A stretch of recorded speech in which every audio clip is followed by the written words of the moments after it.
तर आज शेगाव येथील संत गजानन महाराज मंदिरात होणाऱ्या राम जन्मोत्सव सोहळ्यात सामील होण्यासाठी राज्यभरातून शेकडो किलोमीटर पायी चालत शेकडो दिंड्या शेगावात दाखल झाल्यात। राम जन्मोत्सवानिमित्त शेकडो किलोमीटर पायी चालूनही भाविकांमध्ये मोठा उत्साह पाहायला मिळतोय।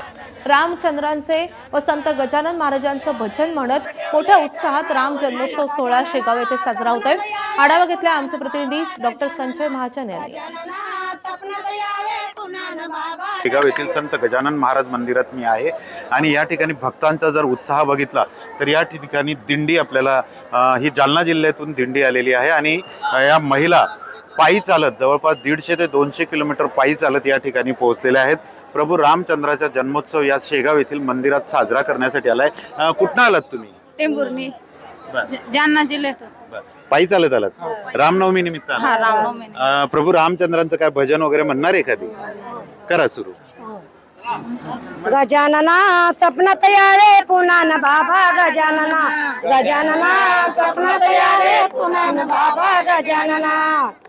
सपन पड निमन राती, सपन पड निमन राती, बाबाची मूर्त मीरवती, बाबाची मूर्त मीरवती,